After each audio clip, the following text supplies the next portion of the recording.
لا سوى العلم طريق للعلا كل من ساروا عليه وصلوا سنة الله وهدي الأنبياء وبه عز الرعيل الأول. الحمد لله حمدا كثيرا طيبا مباركا فيه كما يحب ربنا ويرضى وأشهد أن لا إله إلا الله وحده لا شريك له وأشهد أن محمدا عبده ورسوله صلى الله وسلم وبارك عليه وعلى آله وأصحابه ومن اهتدى بهداهم إلى يوم الدين. Assalamualaikum warahmatullahi wabarakatuh. Ipagpatuloy po natin ang mga paksang min mukammilatil aqidah. Binanggit po ng may akda na kabilang sa mga kakanyahan ng Ahlus Sunnah wal Jamaah ay ang pagtataglay ng mga mararangal sa mga kaasalan at magaganda sa mga gawain. Ang paksatong ito ay napakahalaga at mayroon itong mga sangay at kung luluboy ni Allah, insyaallah, babangkitin natin ang buod lamang ang bawat isa sa mga mararangal na kaasalan na binanggit na may akda sa ating librong Al-Aqidatul Muyassara. At insyaallah, ito yung ikalawa sa panghuling paksa ng ating librong pinag-aaralan. Mga kapatid, matutunghayan po ng isang nagbabasa at nagdinilay-nilay sa banal na Quran at Sunnah ng Propeta ang maraming teksto na kung saan nanghihikayat o nanghihimok ng mga mararangal sa mga kaasalan at mabubuting gawa. Sapagkat sa pamagitan po nito, ang sosyedad ay magiging matatag at mapayapa dahil nga sa nagtatamasa ito ng pinakamahusay na simulain. Ang mararangal sa mga kaasalan ay mayroong mga kahalagahang napakadakila na makikita sa maraming bahagi ng pamumuhay ng individual at lipunan. Ang ilan sa mga ito ay ang mga sumusunod. Ang una pong kahalagahan na makikita sa mabubuting mga kaasalan ng bawat isa sa isang lipunan ang epekto ng pagtupad sa kautusan ni Allah at ng sugo niya. Sa madaling salita, ang mga mararangal sa mga kasalan at mabubuting gawa ng mga tao sa Islamikong lipunan, ito po ay ta'ah o pagsunod bilang paglapit kay Allah at pagsamba sa Kanya. Gaya ng sinabi ni Allah na ganito ang ating mababasa, Inna Allah ya'muru bil-'adli wal-ihsani wa ita'i dhil qurba wa yanha 'anil fahsya'i wal munkari wal baghi ya'idukum la'allakum tadhakkarun. Tunay na si Allah ay nag-uutos ng katarungan, paggawa ng maganda at pagbibigay sa may pagkakamag-anak at sumasaway sa kahalayan, nakasasama at paglabag. Nangangaral siya sa inyo ng sa gayon kayo ay magsasa-ala-ala. Ang atin pong binasa ay sa Suratul Nahl number 90 ang aya. Ang ikalawa pong kahalagahan, ang mabubuting kaasalan ay isa sa mga mahahalagang katangian ng isang Muslim. Sapagkat ang isang tao binubuo po ng katawan at espiritu. Ibig sabihin, binubuo ng bahaging lantad o nakikita at panloob. At ang mga kaasalan ng tao ay kumakatawan po sa bahaging panloob ng isang tao na ang pinagmulan nito ay ang puso.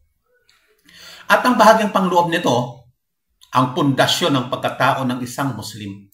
Sapagkat ang tao ay hindi po sinusukat sa pamamagitan ng kaniyang tangkad, laki, kulay, ganda, kahirapan o kayamanan.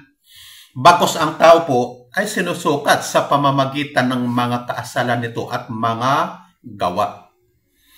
Dadako po tayo sa pangatlong kahalagahan ng mga kaasalan.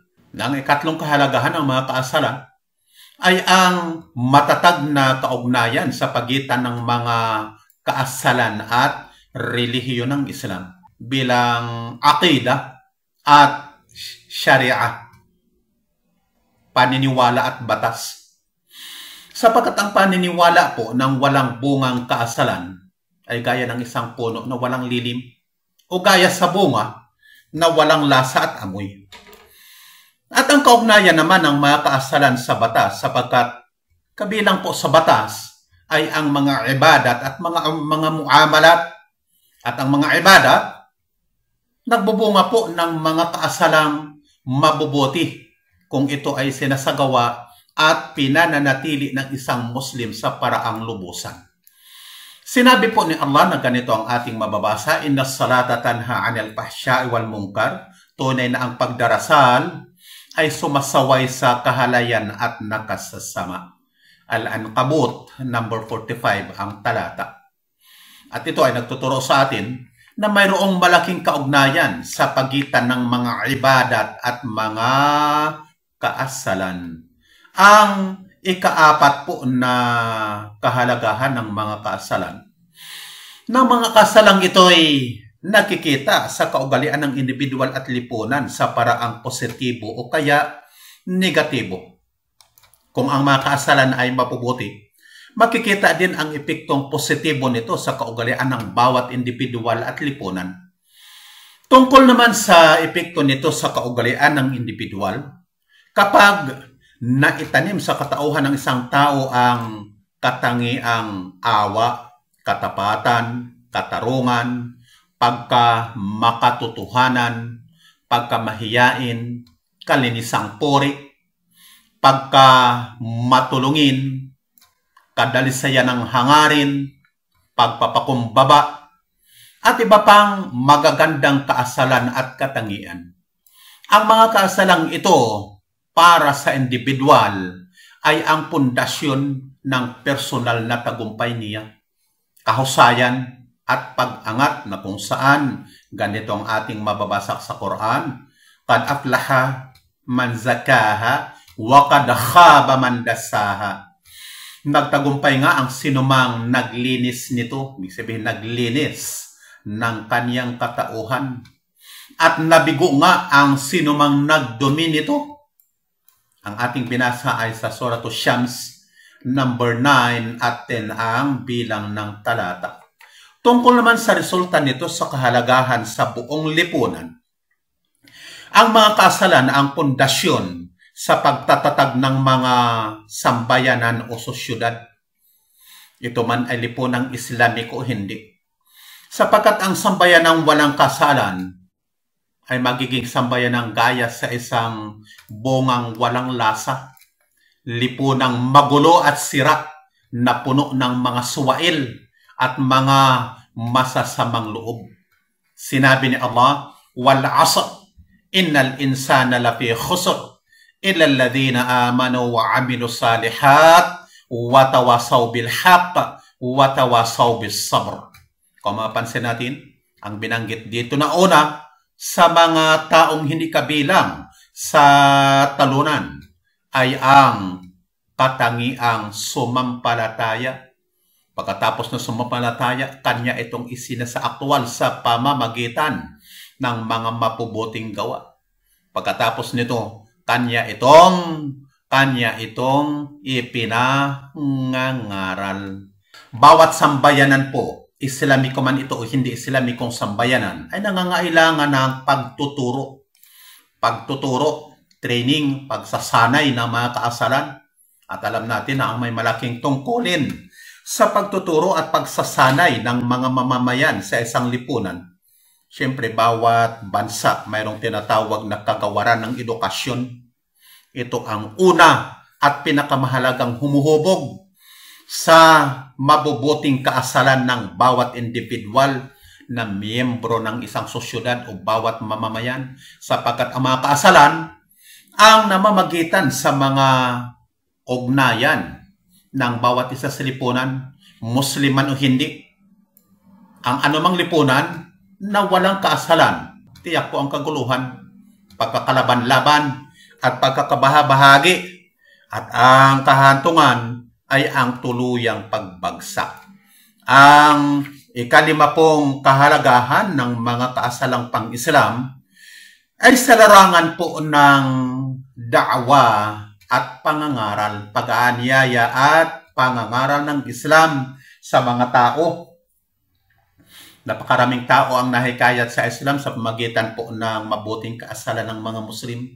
Ito po ang dahilan ng kanilang tuluyang pagyakap ng Islam. Dahil nakita nila na ang din na ito ay nagtuturo ng detalye at nanghihikayat sa mga tao na magtaglay ng mga mararangal na kaasalan. Nakita nila na ang mga kaasalang ito na tinuturo ng Islam ay napakadakila na kung saan hindi maahalin tulad sa mga kaasalan ng iba pang ideolohiya at paniniwala na maaaring tatag o inimbento lamang ng tao. Dadako tayo sa ika-anim, ang ika-anim na kahalagahan ng mga kaasalang pang-Islam. Ito po ay nagdudulot ng kaligayahan, katiwasayan at kapanatagan sa mga individual at lipunang Islamiko. Sapagkat ang nagtutulak po sa mga mamanampalataya sa pagsasakatuparan ng mga kaasalang ito ay ang kanilang nalasap na tamis ng pananampalataya na atin itong natalakay tungkol sa realidad ng iman. Ang kaligayahan ay hindi nakakamtan sa pamagitan ng kayamanan at marangyang buhay. Dahil napakaraming mayayamang bansa na kung saan sa yaman ng mga bansang ito, wala kang matatagpuan sa bansang ito na tao na naghihirap. Pero hindi sila maligaya sa kanilang buhay. Bakos, miserable, malungkot, at mapighati ang kanilang buhay na dahilan ng pagpapatiwakal ng marami sa kanila. Bakit hindi sila maligaya?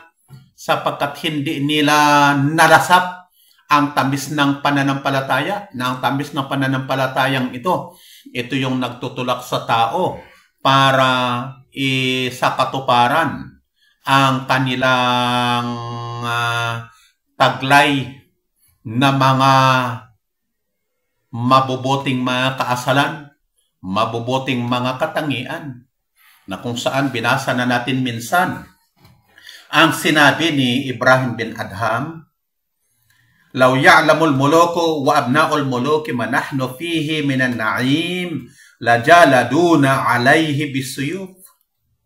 Kung alam lamang ng mga hari at mga anak ng mga hari ang tinatamasa nating kaligayahan ay talagang kakalabanin nila tayo na gamit ang mga espada upang makuha nila pati itong ating tinatamasang kaligayahan.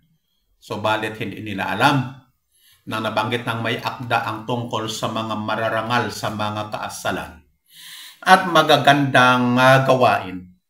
Binanggit po niya ang ilang mga halimbawa na kailangang taglayin ng mga mananampalataya na kabilang sa mga mararangal sa mga kaasalan at magaganda sa mga gawain. Sinabi niya, ikatatlo, makarimul akhlaq wa mahasinul a'mal min as-sabr wal karami wa syaja'ati wal hulmi wa sath wa tawadu'i wa tarki ad-dadiha wa birrul walidain wa silatir rahim wa husnil jiwar wal ihsani ilal yatama wal masakin wa ibnis sabil. Ikatatlo, ang mararangal sa mga kaasalan at ang magaganda sa mga gawain gaya ng sabar, pagtitiis, pagka mapagbigay, katapangan, pagtitimpi, pagpapaumanhin, pagpapakumbaba, pag-iwan ng mga kabaliktaran ng mga ito, pagsasamabuting loob sa mga magulang, pagpapanatili ng pagkakamag-anak, kagandahan ng pakikipagkapitbahay, at paggawa ng maganda sa mga ulila, mga dukha at kinapos sa daan. Binanggit po niya sa mga kaasalang ito ay ang as-sabr, ang pagtitiis. Ang pagtitiis po ay kabilang sa mga dakilang ibadat na narapat na laging taglay ng bawat mananampalataya sa lahat ng oras, lahat ng kalagayan o buo nilang buhay. Hindi po maaari na hindi kailangan ng sinumang mananampalataya ang dakila pong ibada na ito. Ano man ang kanyang kalagayan. Sapagkat ang pagtitiis, ito po ay ayon sa Quran, ilaw sa mga kadiliman ng buhay. At ito ay gabay ng isang mananampalataya tungo sa mga tuntungan o baitang upang maabot ang lahat ng kabutihan at tagumpay. At ang pagtitiis ay haligi ng pag-angat at paghahanda. Ang kahigtan nito'y napakadakila. Ang kabutihan at gantimpala nito'y dakila at ang pabuya nito ay pinaka masagana. Gaya ng binanggit ni Allah. Walang nakakaalam ng laki ng gantimpala nito maliban lamang kay Allah. At ang mga ayat sa kahigtan at kahalagahan ng pagtitiis ay napakarami. Gaya ng sinabi ni Imam Ahmad na binanggit ni Allah ang tungkol sa sabar o pagtitiis sa 9 bahagi ng Quran. Gaya halimbawa yung ating babasahin. Wasta'inu bis-sabri was-salah wa innaha lakabiratun illa 'alal khashi'in. Magpatulong kayo sa pamamagitan ng pagtitiis at pagdarasal. Tunay na ito ay talagang mabigat maliban sa mga tagapagpakumbaba, maliban sa mga mapagpakumbaba. Ang bilang ng talata na ating binasa ay number 45 ng Suratul Baqarah. Sa isa pang aya, ganito ang ating mababasa. Wala nabluwannakum bisya'in minal khawfi wal ju'i wa naqsi minal amwali wal anfusi wat tamarat wa basyiris sabirin. Alladhina idza asabatuhum musibatun qalu inna lillahi wa inna ilaihi raji'un. Ulaika 'alaihim salawatu min rabbihim wa rahmah wa ulaika humul muhtadun. Ang salin. Talagang susubok nga kami sa inyo sa pamamagitan ng isang anumang kabilang sa pangamba at gutom at ng isang kabawasan mula sa mga ari-arian, mga buhay at mga bunga. Magbalita ka ng nakagagalak sa mga nagtitiis na mga kapag tinamaan sila ng isang kasawian ay nagsasabi sila, tunay na kami ay kay Allah at tunay na kami ay tungo sa Kanya mga babalik. Ang mga iyon ay may ukol sa kanila na mga pagbubunyi mula sa Panginoon nila at awa. Ang mga iyon ay ang mga napapatnubayan.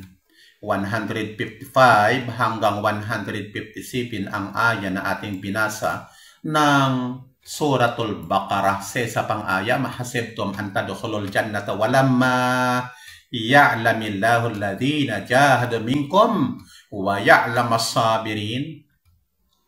Nag-aakala ba kayo na papasok kayo sa paraiso samantalang hindi pa naghayag si Allah sa mga nakibaka kabilang sa inyo at naghayag sa mga nagtitiis. Ali Imran 142. Sa isa pang aya, ya ayyuhalladhina amanu sabiru wasabiru warabitu wattaqullaha la'allakum tuflihun. O mga sumampalataya, magtiis kayo, manaig kayo sa pagtitiis, mamalagi kayo at mangilag kayong magkasala kay Allah nang sa gayon kayo ay magtatagumpay. Ito ay number 200 ang talata ng Ali Imran. Sinasabi ng mga sinaunang mananampalataya at mga ulama na ang pagtitiis ay gaya sa kabayong pangkarira na hindi natitison, matatag, malakas. Gaya ng tabak, espada na hindi daw nagmimintis. Gaya ng sundalong hindi natatalo. At gaya ng muog. Yung muog na tinatawag yung nakapalibot na pader sa isang syudad noon. Kagaya daw sa muog na hindi nawawasak, makapal at matatag.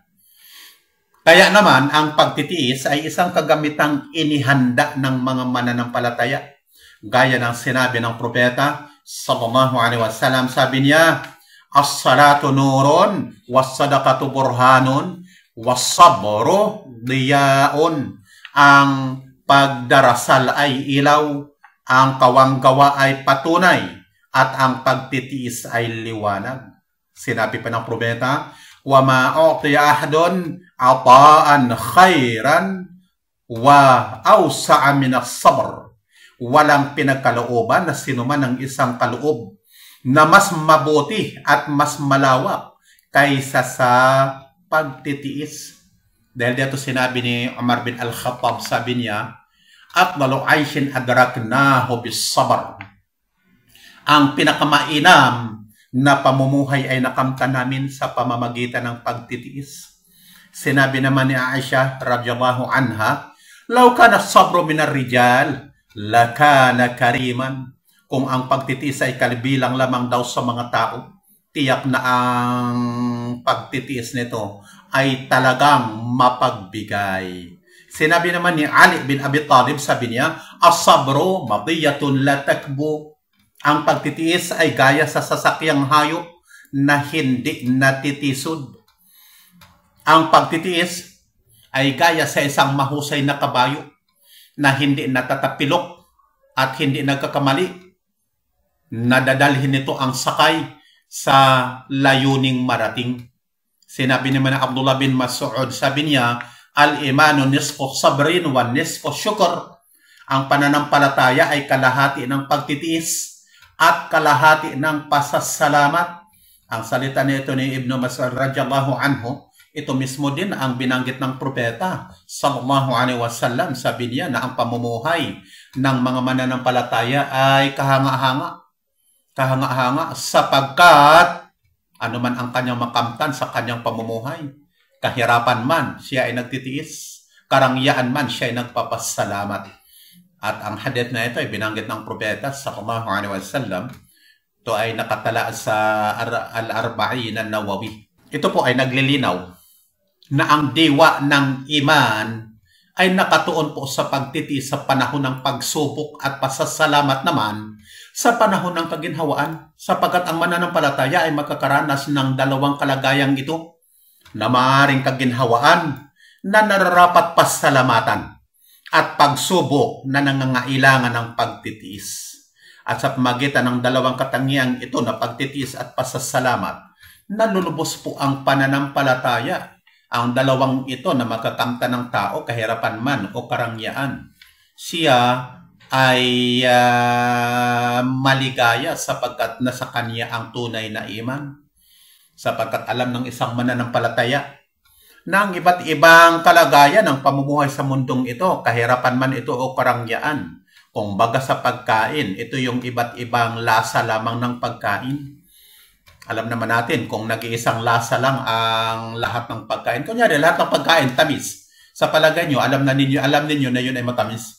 Kung wala ang tinatawag na pait, walang tinatawag na alat, pakla, asim, anghang, kaya may iba't ibang panlasa maging pagkain. Gayon din naman ang pamumuhay ng tao sa mundong ito.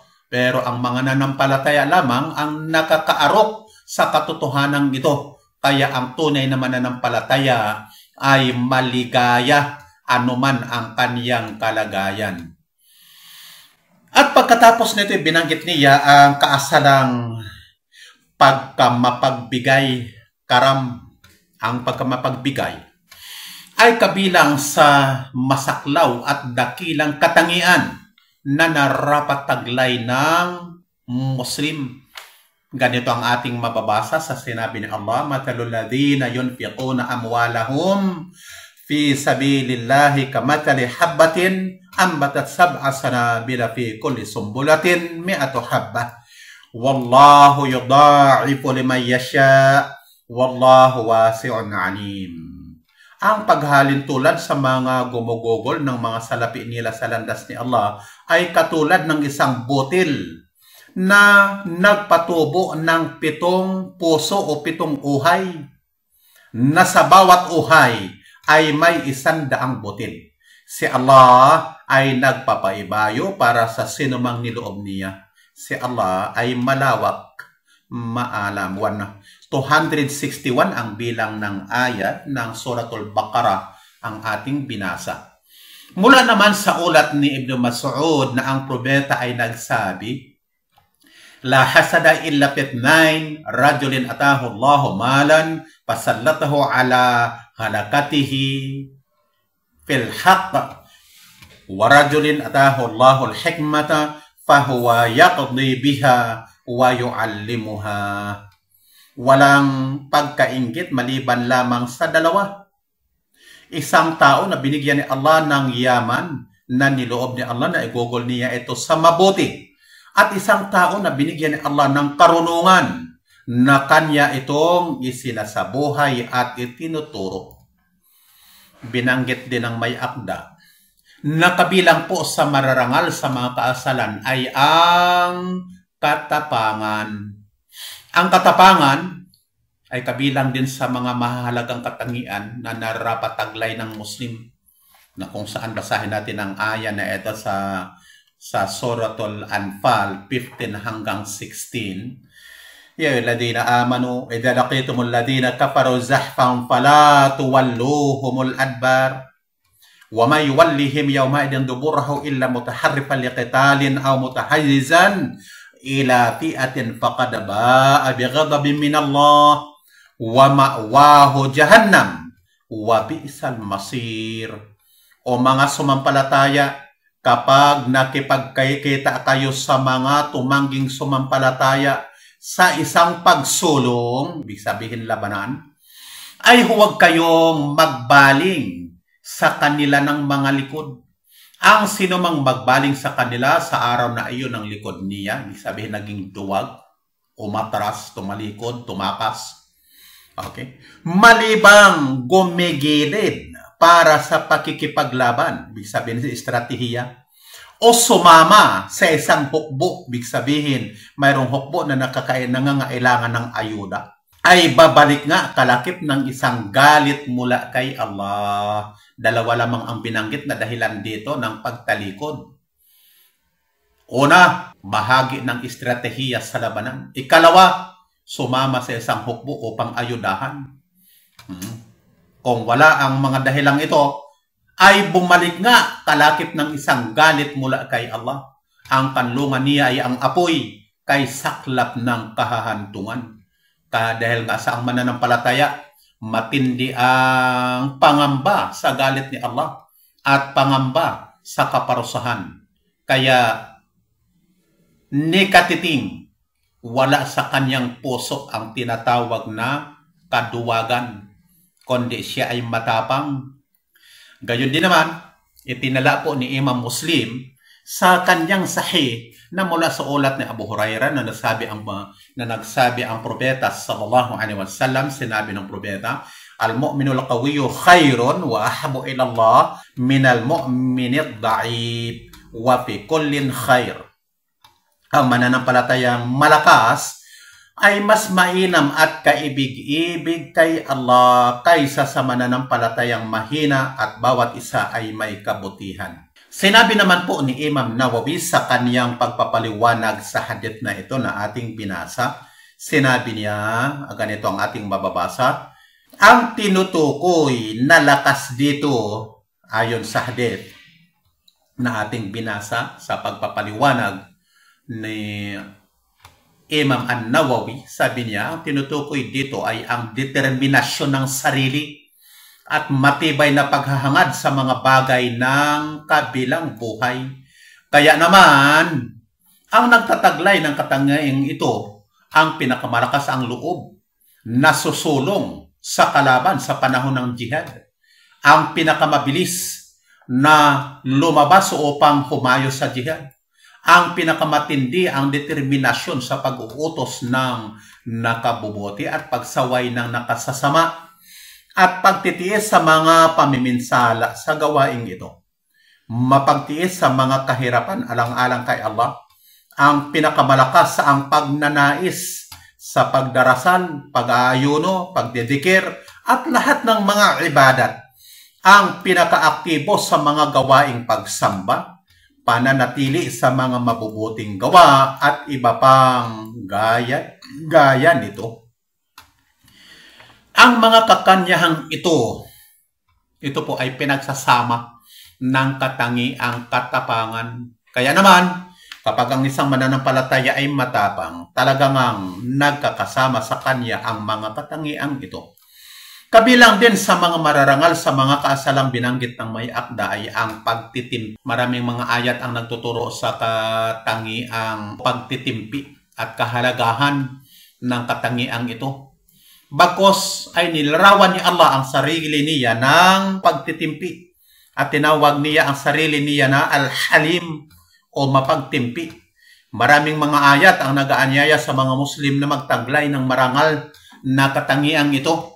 Katangiang pagtitimpi at na huwag gantihan ang kasamaan ng parihong masamang pakikitungo. Maraming mga talata o ayat ang Quran na kung saan nanghihimo, nanghihikayat ng pagpigil ng kasamaan sa pamamagitan ng kabutihan at nanghihikayat at nanghihimok sa pagpapalampas sa pananakit at pagpapaumanhin sa kasamaan.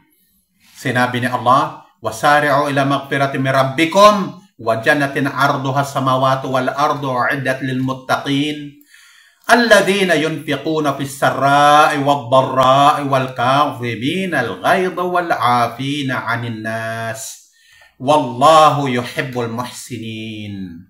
Magmabilis kayo tungo sa isang kapatawaran mula sa Panginoon ninyo at sa isang paraiso na ang luwang nito ay ang mga langit at ang lupa na inihanda para sa mga muttaqin, tagapangilag magkasala, na mga gumugugol sa kariwasaan at kariwaraan, mga nagpipigil ng ngit-ngit at mga nagpapaumanhin sa mga tao. Si Allah ay umiibig sa mga tagagawa ng maganda.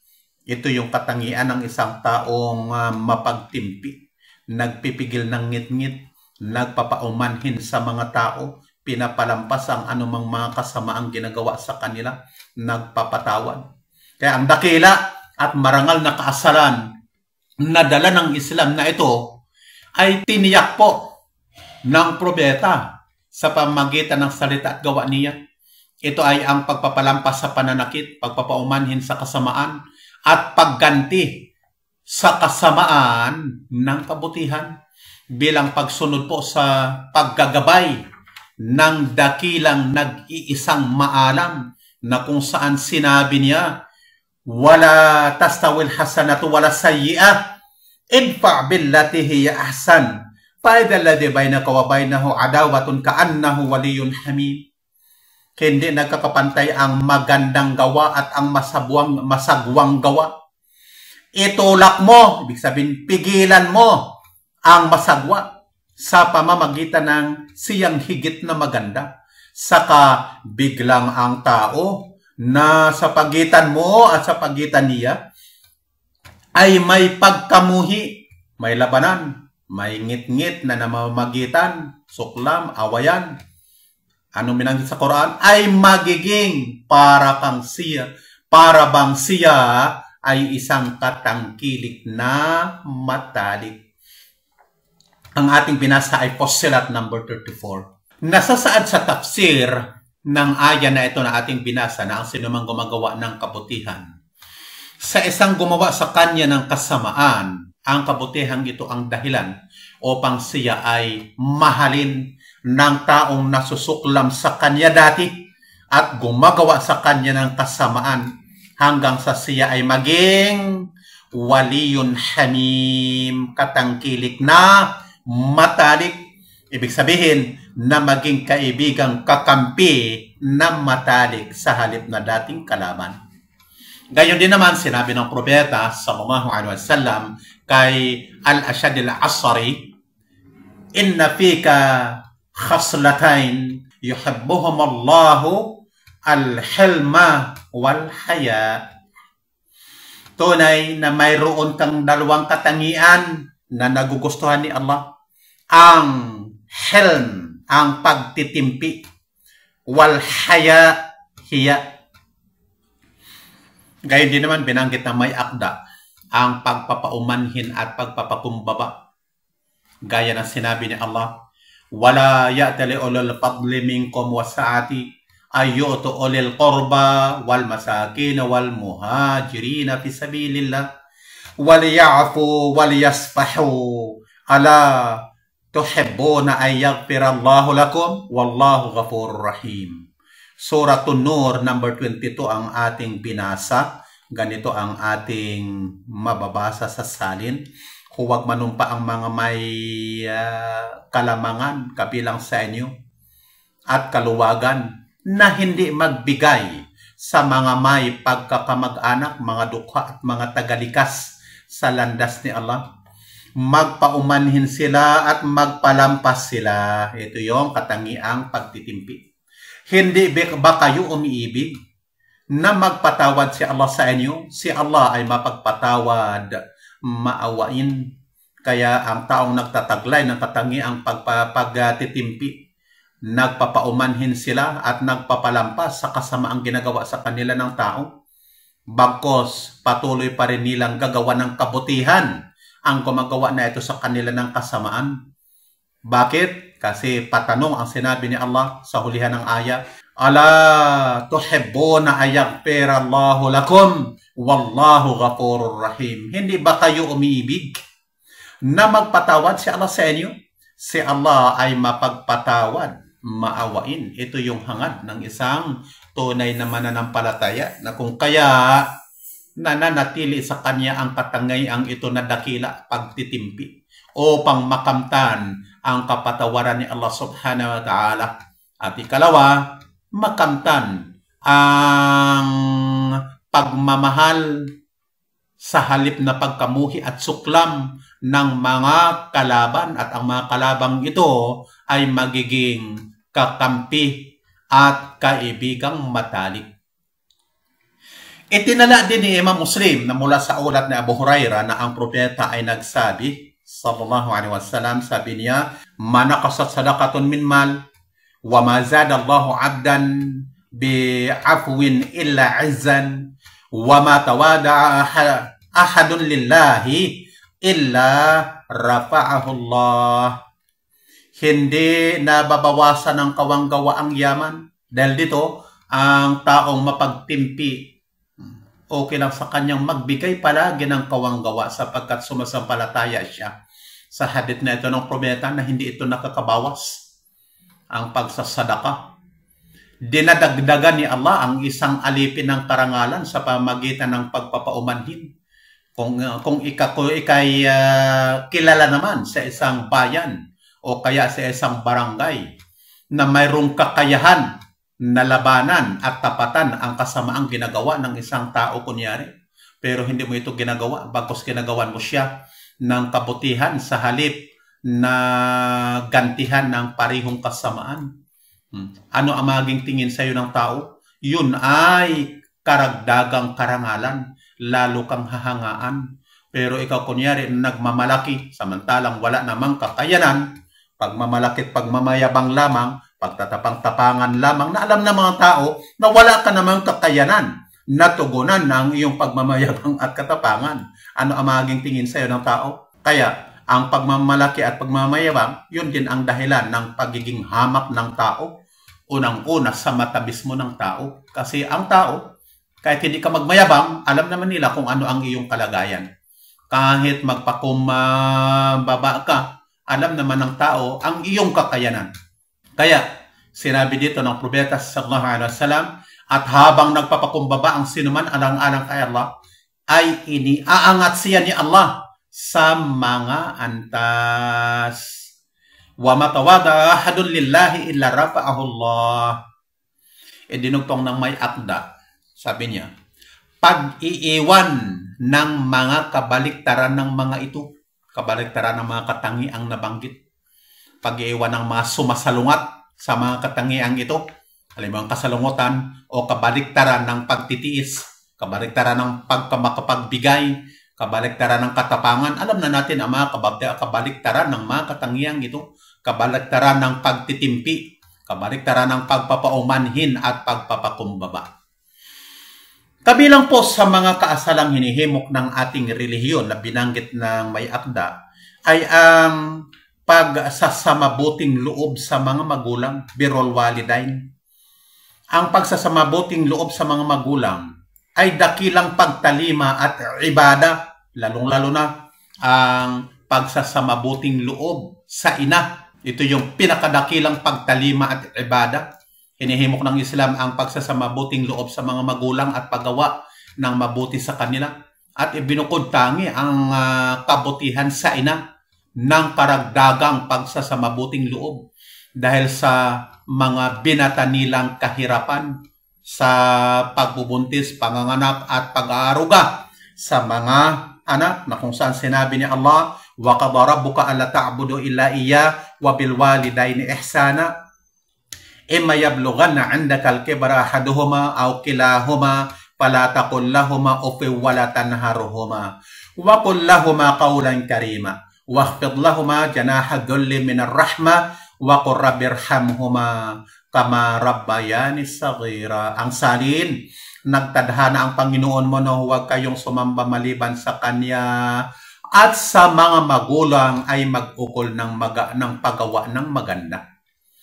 Kung aabutan nga sa piling mo ng katandaan ang isa sa kanilang dalawa o ang kapwa sa kanilang dalawa ay huwag kang magsabi sa kanilang dalawa ng nakasusuya at huwag kang magbulyaw sa kanilang dalawa. Magsabi ka sa kanilang dalawa ng salitang marangal. Magbababa ka para sa kanila ng loob sa pagkaaba, bahagi ng pagkaawa at magsabi ka, Panginoon ko, maawa ka sa kanilang dalawa, yayamang nag-alaga silang dalawa sa akin noong bata pa ako. Al-Isra, number 23 ang aya. Nasasaad naman sa Nasai at sinabi ni Al-Albani na sahih ang hadith na ito na inulat ni Muawiyah bin Jahima as-Sulami na nagsabi, Ya Rasulullah, aratu an aghzuwa wa qad ji'tu astashiruk faqal hal laka min qal na'am qal falzamha fa innal jannata tahta rijlaiha. O sugo ni Allah, nais kong sumama sa jihad, kaya narito ako upang humingi ng payo mo. Sinabi sa kanya ng propeta, mayroon ka bang ina? Sumagot siya, opo. Sinabi ng propeta, samahan mo siya sapagkat ang paraiso ay nasa ilalim ng dalawan niyang paa. Binanggit din ng may akda na kabilang sa mga kaasalang mabubuti ay ang kahalagahan ng pagpapanatili ng pagkamag-anak. Pagpapanatili ng pagkakamag-anak o kahalagahan ng ugnayang pangmag-anak. Na kung saan sinabi ni Allah, wattaqullaha alladhi tasaaluna bihi wal arham. Mangilag kayong magkasala kay Allah na naghihilingan kayo sa pamamagitan niya at sa mga sinapupunan. Suratun Nisa, number 1 ang aya. Ang tinutukoy po na sinapupunan sa aya na ito ay ang pagkakamag-anak o ugnayang pangmag-anak. Sapagkat ang mga mag-anak ay nagmula sa isang sinapupunan na kung saan sinabi ni Allah, وَالَّذِينَ يَصْلُونَ مَا أَمَرَ اللَّهُ بِأَن يُوصَلَ وَيَخْشَوْنَ رَبَّهُمْ وَيَخَافُونَ سُوءَ الْحِسَابِ. Ar-Ra'd, number 21 ang aya. At mga nag-uugnay sa ipinag-utos ni Allah na iugnay, natatakot sa Panginoon nila at nangangamba sa kasagwaan ng pagtutuos. Binanggit po sa aya na ito na kabilang sa mga katangian at kaasalan ng mga mananampalataya ay ang pag-uugnay na inutos ni Allah, na ang tinutukoy ay ang inutos ni Allah na obligasyong pag-uugnay ng ugnayang pang mag-anak. Kabilang sa mga tungkulin ng mga mananampalataya na pagpapanatili ng pagkakamag-anak o pag-uugnay ng ugnayang pang-mag-anak ay ang pagbibigay sa kanila ng anumang nakabubuti at pag-iiwas sa anumang nakasasama sa kanila.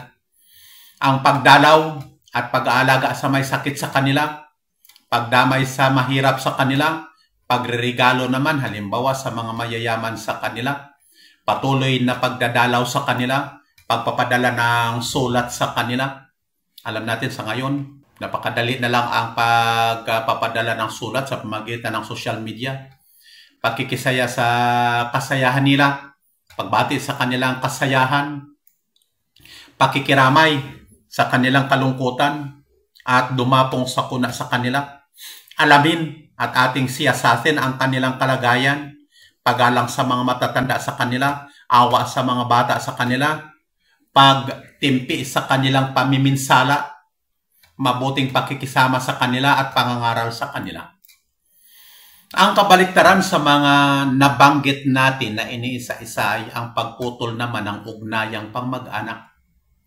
Sa halimbawa, na kabutihan ang gagawin ay kasamaan. Ang paggawa ng kasamaan sa mag-anak, ito yung pinakamalaking kasalanan ikumpara sa hindi mag-anak. Ito ay nagpapahiwatig ng pagputol ng ugnayang pag-mag-anak. Halimbawa, alam mo naman at may kakayahan kang dumalaw sa may sakit pero hindi mo ginawa. Alam mo naman kung sino ang mahirap na dapat tulungan at may kakayahan kang tumulong pero hindi mo ginawa. May kakayahan ka namang magpadala ng sulat na kung saan sa ngayon parang imposible na ang walang kakayahan dahil simple na lamang ang pakikipagkomunikasyon sa ngayon dahil sa Facebook pero hindi mo ginawa. Ang masaklap, kapag na-block mo pa halimbawa ang isa sa kamag-anak, ito yung tahasang pagputol ng ugnayang pang-mag-anak. Sinabi pa ng propeta sallallahu alaihi wasallam, "Idza tahaba an-nasu bil alsun wa tabaghadu bil qulub wa taqata'u bil arham la'anahumullahu 'inda dhalika fa asammahum a'ma absarahum." Kapag nagmahalan ang mga tao sa salita lamang, nasusuklam ang bawat isa sa puso. Pinutol ng bawat isa ang ugnayang pang-mag-anak. Sa kalagayang ito'y isusumpa sila ni Allah. Kaya naman ay gagawin silang bingi at bulag ni Allah. Sinabi naman ni Allah, ganito ang ating mababasa sa Suratul Muhammad, number 22 at 23, dalawang aya. Fahala asaytum in tawallaytum an tufsidu fil ardi wa tuqatti'u arhamakum. Ulaika alladhina la'anahumullah fa asammahum wa a'ma absarahum. Kaya marahil kayo kapag tumalikod kayo ay manggugulo sa lupa at magpuputol-putol ng mga pagkakaanak ninyo. Ang mga iyon ay ang isinumpa ni Allah. Kaya bumingi siya sa kanila at bumulag siya sa mga paningin nila. Ang salitang ito ni Allah na kung tumalikod kayo ay manggugulo sa lupa at magpuputol-putol ng mga pagkakaanak ninyo, ay patanong po, bilang pagdidiin na ang pagputol ng ugnayang pang-mag-anak ay panggugulo, kasiraan at katiwalian sa lupa.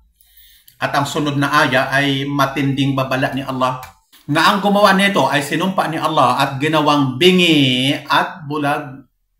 At ang nasasaad sa Sahih al-Bukhari, na mula naman sa ulat ni Abu Hurairah na kung saan nagsabi, "Man kana yu'minu billahi wal yawmil akhir falyukrim dayfa wa man kana yu'minu billahi wal yawmil akhir falyasil rahima wa man kana yu'minu billahi wal yawmil akhir falyaqul khairan aw liyasmut." Ang sinumang sumasampalataya kay Allah at sa kabilang buhay ay mag-estima siya sa panauhin niya. Ang sinumang sumasampalataya kay Allah at sa kabilang buhay ay mag-ugnay siya ng ugnayang pang-mag-anak. At ang sinumang sumasampalataya kay Allah at sa kabilang buhay ay magsabi siya ng mabuti o kaya ay manahimik. Binanggit din ng may akda na kabilang sa mararangal sa mga kaasalan ay ang kagandahan ng pakikipagkapitbahay. Ang kabutihan sa mga kapitbahay ay kabilang sa mga dakilang kaasalan na itinuturo ng Islam gaya ng sinabi ni Allah na ganito ang ating mababasa sa Suratul Nisa number 36 ang aya. Wa'budullaha wa la tusyriku bihi syai'a وبالوالدين إحسانا وذي القربى واليتامى والمساكين والجار ذي القربى والجار الجنب والصاحب بالجنب وابن السبيل وما ملكت أيمانكم إن الله لا يحب من كان مختالا فخورا. Sumamba kayo kay Allah at huwag kayong magtambal sa Kanya ng anuman. Sa mga magulang ay mag-ukol ng paggawa ng maganda at sa may pagkakamag-anak. Mga ulila, mga dukha, kapitbahay na may pagkakamag-anak, kapitbahay na malayo, kasamahan sa tabi, kinapos sa daan, at minayari ng mga kanang kamay ninyo, tunay na si Allah ay hindi umiibig sa sinumang hambog na mayabang. Nasasaad din sa Sahih Bukhari na mula sa ulat ni Ibn Umar na ang propeta ay nagsabi, Mazala yusini Jibril bil jar hatta dhanantu annahu sa yuwarrithuni. Patuloy akong pinagpapayuhan ni Jibril tungkol sa kabutihan sa kapitbahay hanggang sa inakala ko na uutusan niya ako na gawing tagapagmana ang kapitbahay. At itinala din ni Imam Muslim na mula sa ulat ni Abu Dhar al-Ghifari na ang propeta ay nagsabi, Ya Abu Dhar, idha tabakhta maraka fa-akthir ma'aha wa ta'ahad jiranaka. O Abu Dhar, kapag magluto ka ng may sabaw, ay dagdagan mo ng tubig at magbigay ka sa kapitbahay mo. Kabilang din po sa mga mararangal sa mga kasalan ay ang paggawa ng maganda sa mga ulila at mga dukha na kung saan sinabi ng propeta, Kafilul yatim lahu wa li khairihi ana wa huwa kahataini fil jannah wa asyara ar-rawi wa huwa Malik ibn Anas bis sababati wal wusta.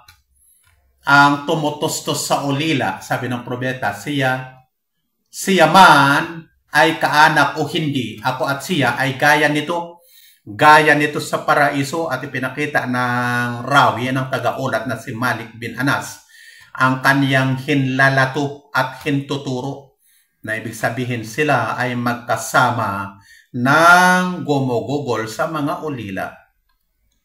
Kabilang din sa mga mararangal sa mga kasalan na binanggit ang mga akday ang paggawa ng maganda sa mga kinapusadaan.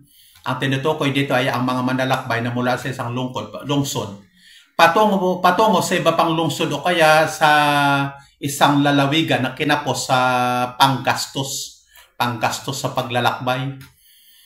Ang kabutihan at pagtulong sa ganitong mga mahirap o dukha ay magmumula po sa yaman ng zakat, sadaka, o kaya pagre-regalo sa kanila, pag-estima sa kanila, o kahit sa anumang paraan na makatutulong sa kanila na hinihimok ni Allah, na kung saan sinabi ni Allah, yasalunaka madha yunfiqun qul ma anfaqtum min khairin falil walidaini wal aqrabin wal yatama wal masakin wa ibnis sabil wa ma taf'alu min khairin fa inna Allah bihi alim.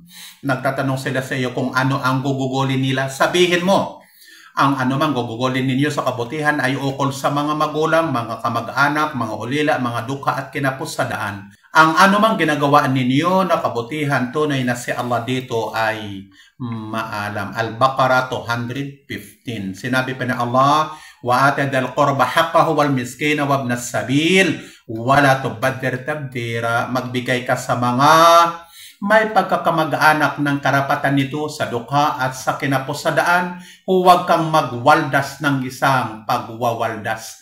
Al-Isra number 26. Pagkatapos nito, sinabi ng may akda na sumipi sa Quran. Sabi niya, nagsabi si Allah, napakataas niya, Khudil afu wa'amul bil urfi wa'arid anil jahilin. Tumanggap ka ng paumanhin, mag-utos ka ng nakabubuti at umayaw ka sa mga mangmang. Ang aya na ito ay masaklaw po at pangkalahatan. Ayon kay Abu Darda radhiyallahu anhu, na ayon sa propeta sallallahu alaihi wasallam na nagsabi, Ma min shay'in athqal fil mizani min husnil khulq. Walang anumang bagay na higit na mabigat sa timbangan kaysa sa kagandahan ng asal.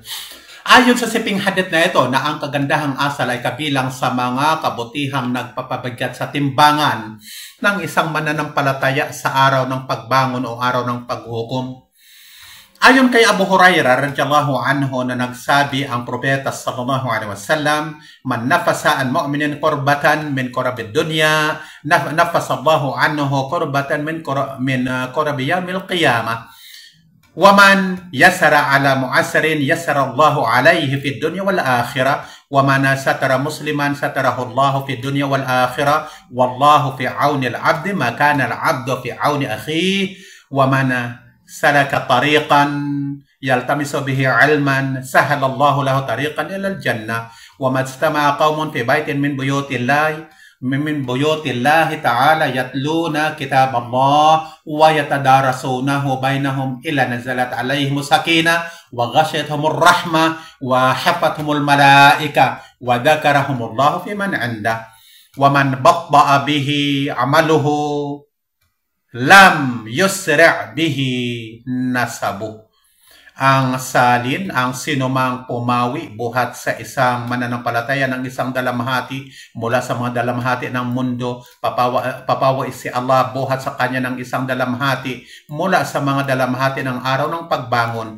Ang sinumang nagpapaginhawa sa isang nahirapan, magpapaginhawa si Allah sa kanya sa mundo at kapilang buhay. Ang sinumang nagtakip sa isang Muslim, magtatakip sa kanya si Allah sa mundo at kabilang buhay. Si Allah ay nasa pagtulong sa tao hanggang ang tao ay nasa pagtulong sa kapatid niya. Ang sinumang tumahak sa isang daan habang naghanap dahil doon ng isang kaalaman, magpapadali si Allah para sa kanya ng isang daan patungo sa paraiso. Walang nagtitipong mga tao sa isang bahay kapilang sa mga bahay ni Allah habang bumabigkas ng aklat ni Allah at nag-aaralan nito sa gitna nila, malibang bumaba sa kanila ang kapanatagan, bumalot sa kanila ang awa, pumalibot sa kanila ang mga anghel, at bumabanggit sa kanila si Allah sa sinumang nasa piling niya.